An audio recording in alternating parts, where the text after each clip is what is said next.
ស្នាខ្ញុំខ្ពស់ព្រោះតែនិស័យវាសនាខ្ញុំខ្ពស់ព្រោះតែនិស័យបានកើតលើទឹកដីថ្លៃថ្លាបបកូនខ្មែរសម្បល់ស្អាតចិត្តមាយាទក៏ល្អកូនខ្មែរសម្បល់ស្អាតចិត្តមាយាទក៏ល្អ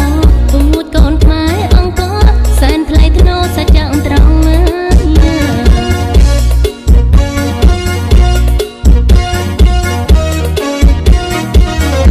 ដីខ្មែរតូចពិតតែគួរឲ្យស្រឡាញ់ដីខ្មែរតូចពិតតែគួរឲ្យស្រឡាញ់មានទីក្រុងភ្នំពេញដែលជាបេងដូងសៀមរាបមានប្រាសាទអង្គរវត្តតំណាងជាតិផង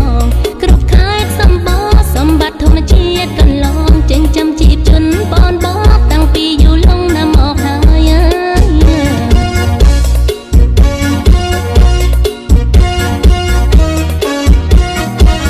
ស្ករត្នោតក្រអូបឈ្ងុយមាននៅកំពង់ស្ពឺស្ករត្នោតក្រអូបឈ្ងុយនៅកំពង់ស្ពឺបាត់ដំបងល្បីរន្ទឺអង្គរឆ្ងាញ់ស្រីថ្មីពោសត្វតាកៅព្រៃវែងស្វាយរៀងមិនណយអី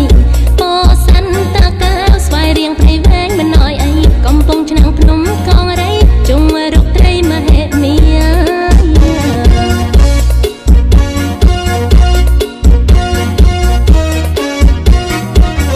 កំពង់សោមកំពតមាត់សមុទ្រជួបជុំកំពង់សោមកំពតមាត់សមុទ្រជួបជុំឆ្នេរកែបបកោគិរីរម្យកងស្រោសោភា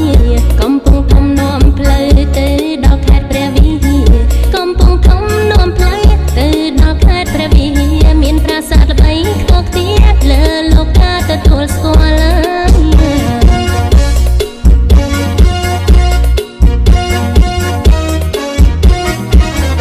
មាប្រាក់ត្បូងពេជ្ររំលេចពណ៌ស្រស់ឆ្អៅឆ្អិនមាប្រាក់ត្បូងពេជ្ររំលេចពណ៌ស្រស់ឆ្អៅឆ្អិនសម្បូរនៅក្រុងបៃលិនគ្រប់គ្នាចង់ទៅដល់ដើមឈើប្រណិតនៅគិរីមណ្ឌលរតនគិរីសម្បូរឈើថ្នាំនិងផុសផលទេសភាពត្រកាលនិមលបើបានយល់ចិត្តរីករាយ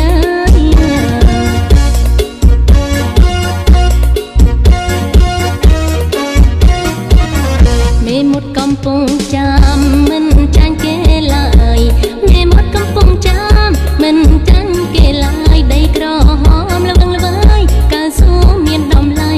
កណ្ដាលចិត្តភ្នំពេញផ្លែឈើច្រើនពេកក្រៃកណ្ដាលចិត្តភ្នំពេញ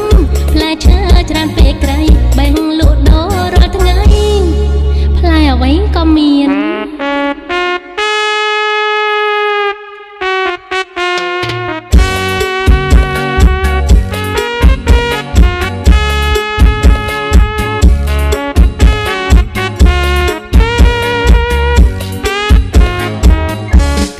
ចេះស្ទឹង